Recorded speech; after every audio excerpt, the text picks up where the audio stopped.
Paano i-turn off ang end-to-end encrypted chat sa Messenger? So ganito lang po Lods ang gawin mo. Open mo lang po ang iyong Messenger. Dito sa iyong Messenger, pumunta ka dito sa tatlong slash o sa profile ng Messenger mo.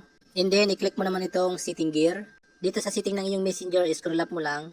Hanapin mo itong privacy and safety, i-click mo. And then dito sa privacy and safety, makikita nyo dito sa security ang end-to-end encrypted chats. Click natin yan. And then mapupunta tayo dito sa end-to-end encrypted chat. Ngayon mga lodis, hanapin natin itong message storage and then i-click po natin yan. Kung wala pong message storage ang inyong mga end-to-end encrypted chat, dalawa lang po ang ibig sabihin yan mga lods. Either hindi ka pa nakakapag-set up ng PIN sa end-to-end encrypted chat or hindi po updated ang inyong messenger apps. Ngayon po, kung hindi po updated ang inyong messenger app, kailangan nyo pong i-update yan sa inyong mga Play Store.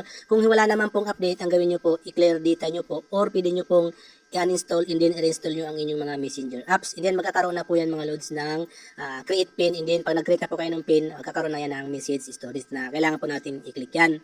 So i-click lang natin. And then mapupunta tayo dito sa message storage. Ngayon loads, para po ma-turn off yung end-to-end encrypted chat, i-click po natin itong turn off secured storage. Click natin yan. And then dito po sa turn off secured storage, new end-to-end encrypted messages won't be back up remotely. Ibig sabihin po mga lodis, hindi yung mga bagong end-to-end encrypted chat na gagawin nyo po, hindi na po yan mababack up. Ma-automatic delete po yan mga lodis. So i-click nyo na lang po itong continue button. And then, ayan po, secured storage off. Ngayon, matuturn off na po loads ang inyong end-to-end encrypted para dun sa mga bagong end-to-end encrypted chat na gagawin nyo po.